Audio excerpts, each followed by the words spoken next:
WTIM. Good morning. You're listening to WTIM, your information station. In our morning show, it's brought to you by People's Bank and Trust, where they put people first, and Landmark of Taylorville. I'm your host, Grayson Bauman. Joining us in this segment, we've got State Senator Steve McClure of the 54th District. Senator McClure, good morning to you, sir. How are you doing? Good morning, Grayson. I'm well. Glad to hear that you are doing well. And as things, kind of picking up here in midterms and election cycle and things like that, glad to hear you still got a level head on your end. Well, I wanted to start the conversation here today with your appearance out at the Labor Day Parade down in Pana. What's said to be the largest downstate Labor Day Parade. It sure felt like it on that Monday, September 1st. And just wondering, just a little bit about your involvement in it, getting out and seeing the folks and how cool that is for you on your end of things. Well, yeah, I enjoyed member from Litchfield, from the Litchfield office, Jenna. She works in Litchfield but lives in Pana. And so we know a lot of people in the area, and it's always great to see everyone. As you said, it's a huge turnout, and the weather was perfect this year. You could not have written better weather in a script. So it was a beautiful parade. It was great to be there and saw lots of familiar faces and met a lot of new people as well. So we really enjoyed walking in the parade and look forward to being there again. Very cool. Well, I appreciate you just touching on that for a minute, because I thought you being out there was a neat deal, especially just seeing you out interacting with people. I think that is appreciated on this end and on their end as well. Some other conversations that we wanted to touch on and talk about. Jim Edgar, been more recently in the news here, and I'm wondering what you're kind of making out of everything that you've seen and heard. So I go back a long ways with Governor Edgar. My mom was his director of personnel when he was Secretary of State. So I met him first when I was a very young man. And so through many, many years, I've known Governor Edgar, and he has been someone who's given me advice and has also been a person who has really, really tried to make it so that younger people get involved in politics. And he was always known for trying to encourage people around him and people that he could reach out to get into politics and to do things that are good and that are going to benefit a lot of people. And public service is a good thing was always something that he talked about. So when I got into office, I started something in the district, which is we have a youth advisory council every year, and we get students from high schools all across the district. And I did this in my last district where I had a totally different map, and now in this current district where we've got all our parts of 10 counties. And so high school students come from all over the area for my Youth Advisory Council. And every time I asked Governor Edgar to speak at the Youth Advisory Council, he did it.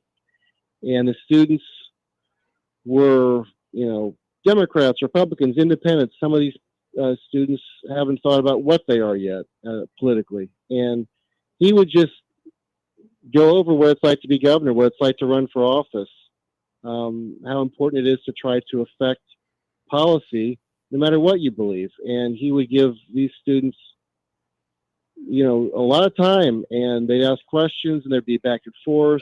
And just the fact that he was willing to do this and was so dedicated to trying to make sure younger people get involved in politics is something I find to be very admirable about Governor Edgar. Additionally, he also has the Edgar Fellows program at the U of I, and I actually participate in that, and that's where he tries to get Republicans, Democrats, Independents to come together to have discussions and to try to figure out how we can work together and to get things done for the betterment of the state of Illinois. So he's really been involved for many, many, many years in trying to help government in the state of Illinois, make the process better, make people get more involved. And that's a good thing. We want people to be engaged in politics, and we want them to be engaged in state government, and we want to do it in a way that is productive, where we're not screaming at each other and calling each other names. And that's really what Governor Edgar was all about, was trying to make the state a better place, not only while he was governor or secretary of state, but also as a former governor. He's been kind of an elder statesman, and a lot of people have been able to call him for advice, and he's been very generous with his time. And so I was very sorry to hear that he passed away. Obviously, everyone knew that he had been battling pancreatic cancer, and I know that he was scheduled to be at the Edgar Fellows fundraiser in Chicago recently, and unfortunately he did not make it because he was in the hospital. So I think many, including myself, were aware that he was struggling with his fight. But very sorry to hear that he passed away. And he's certainly been someone that's had a great influence on my career as a public servant, and him and Governor Thompson both. And and my mom worked for Governor Edgar, and my dad worked for Governor Thompson, and both of them and their families have been certainly a big part of my youth and also a part of my political career. So I just, it's a great loss to the state of Illinois, and it's just it's really sad because I've known Governor Edgar personally for many years, and he's a wonderful person who is dedicated to public service. And while he was governor, he had so many great accomplishments, from increasing adoptions of foster care kids by 500%. He toughened laws and sentences for sex offenders and murderers, and he passed welfare reform. So there was a lot of really good things that happened while Governor Edgar was in office, and he will be missed. Well, and very cool for you to share that kind of personal background on it as well, and kind of makes a little more sense to me now where your participation in politics, especially on the Illinois side of things, comes from, with your mom and dad having been so active in it. But as somebody that born in Charleston, raised in Charleston, it was certainly a topic of conversation that he was, kind of from Charleston. I don't necessarily know if he was born in Charleston, but grew up there, and then attended Eastern Illinois University, and went on to become governor. And to be a 2-term Republican governor in the state of Illinois seems almost unlikely and kind of crazy now at this point. But to know that happened just 25 or so years ago now is pretty cool. So that's a little piece on Jim Edgar, who recently passed away, I believe, on Sunday of this last week. There's one other thing that we want to touch on and talk about here, something that has certainly circulated, Charlie Kirk and his assassination. And I'm just kind of wondering what your thoughts are, what your feelings are at this point, now that we're a week last Wednesday. Where do you kind of stand with things as they are right now? Well, like everyone else, I was shocked. And unfortunately, I did watch the video once we heard that Charlie had been shot, because I wanted to see how bad it was. And I wish I hadn't watched it, to be honest with you. And it's just awful. And my heart goes out to Charlie's wife and his kids. And it just, I can't believe that this is where we are as a country, where, instead of disagreeing with someone, people want to kill each other. And, disagreements in our country, are settled at the ballot box. They're settled during debates. And that's why Charlie Kirk went to campuses all across the country to have these debates. And he welcomed debate. There was a big sign at events he spoke at that said, "Prove me wrong." And he would give people the microphone. And it's unbelievable that someone would resort to that kind of evil to silence him.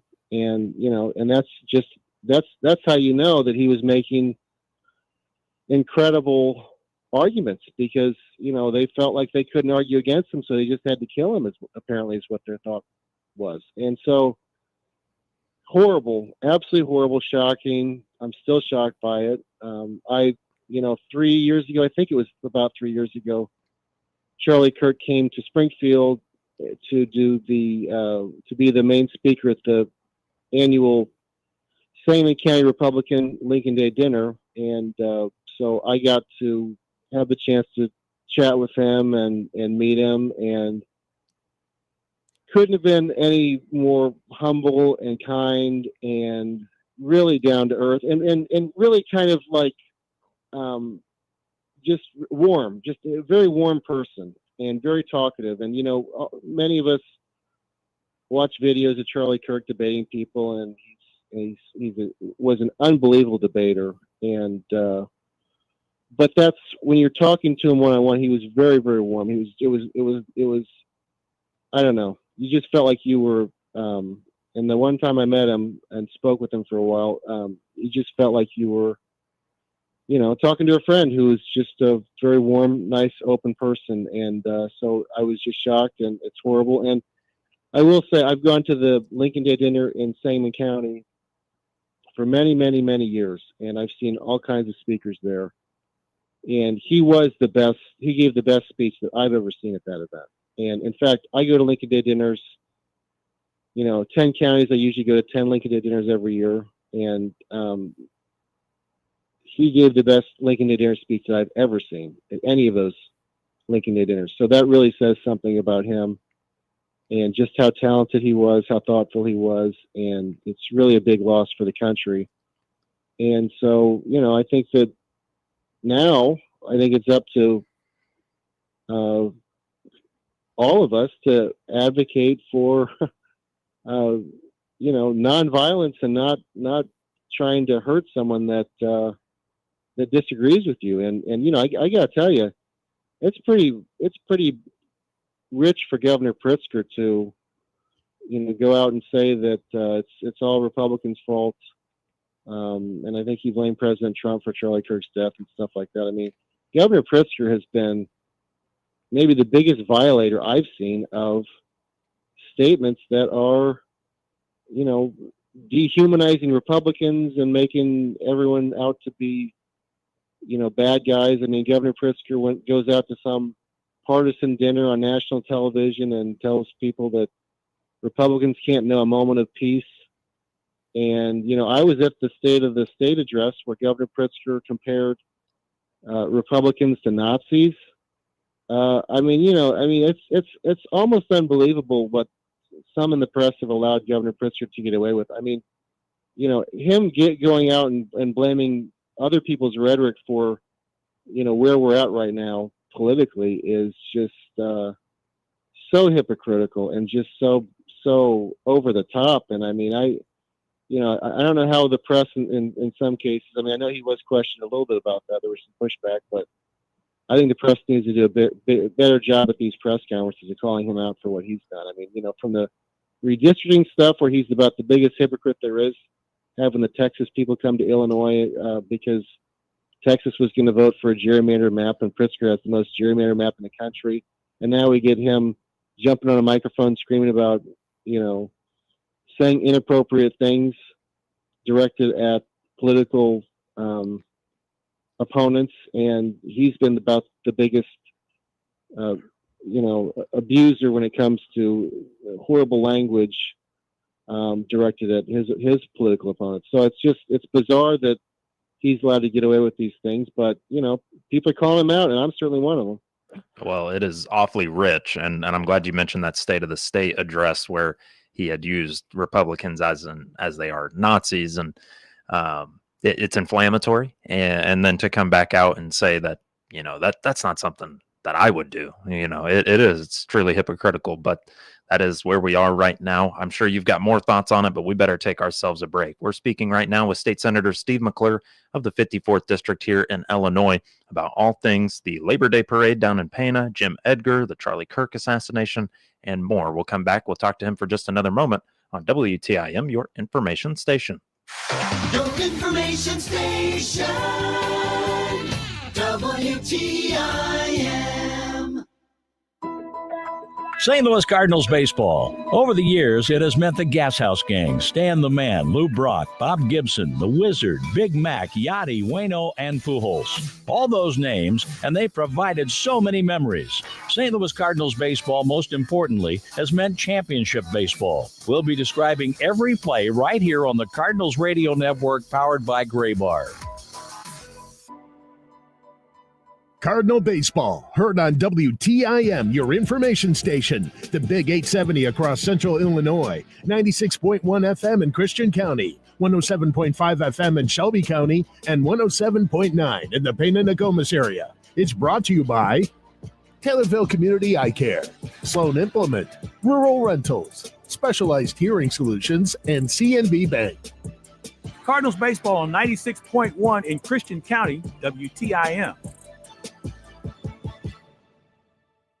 Hey, Taylorville, Pena, and Shelbyville, Sparklight says listen up for these great internet offers. Right now, take advantage of plans starting as low as $29.95 a month. Sparklight provides you with local, reliable internet on their fiber-fueled network. All of Sparklight's internet plans have unlimited data with no any contracts or commitments. Sparklight is local with local offices and offers 24/7 U.S.-based tech support. And with Sparklight Internet, get whole home Wi-Fi. Get connected with Sparklight in-store, online, or by phone.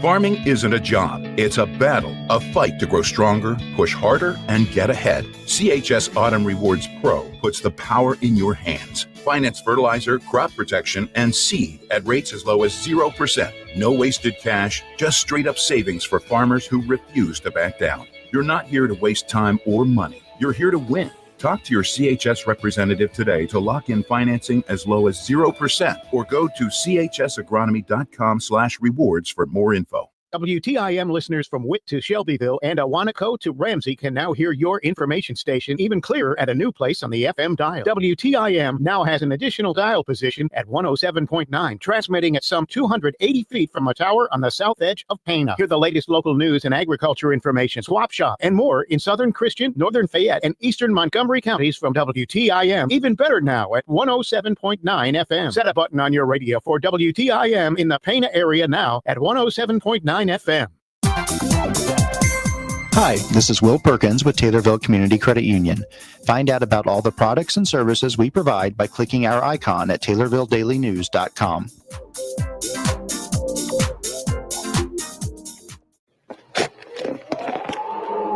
Beat Old Man Winter. Get on the waiting list now at Taylorville Estates Assisted Living at 705 South Houston. Stop shoveling snow and enjoy life. Click their icon at TaylorvilleDailyNews.com.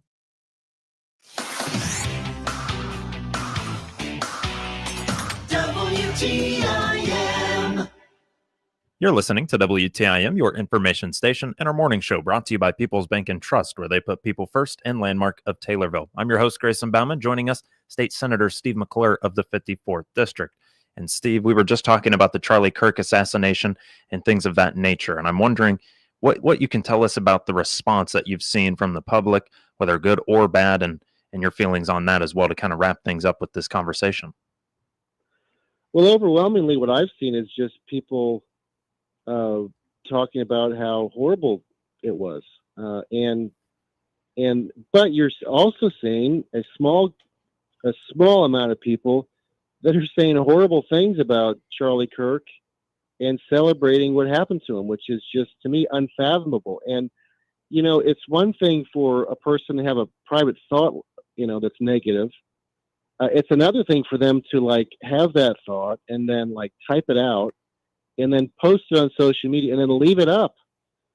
Well, and I certainly had a couple I posted on social media, on my personal state Senate page and on my personal Facebook page, and there was 99% were overwhelmingly positive, but then you get I had somebody on my personal page who tried to make some nasty comment, and it's just like, who on earth thought that we were going to get to a point as a country where people could actively celebrate political violence, where a man who is a husband, a father, was murdered in broad daylight simply because someone disagreed with his political beliefs. I cannot believe this is where we're at as a country. And, again, overwhelmingly, the reactions were of shock, horror, and prayers for Charlie and his family. But there are people, even in prominent positions, and we're seeing that. We saw that in Springfield city government. We had someone who posted something horrible about Charlie Kirk. Now, that person has since resigned, but the fact that they thought they could do this and that people were going to embrace that sort of a horrible comment on social media is just mind-boggling to me. But that's where we're at right now, is we've got these people that are just extreme, that they just want to celebrate a horrific event like that. It's just unbelievable. It certainly is. And Steve, unfortunately, we've run out of time, but I appreciate you kind of letting us know more about your thoughts on everything. And thank you so much for joining us here today. Thank you, Grayson. You got it. State Senator Steve McClure here on the WTIM Morning Show. We'll be back around with more in just a few moments. The Big 870 WTIM Assumption Taylorville. 96.1 FM Taylorville. 107.5 FM Shelbyville. 107.9 FM Pena.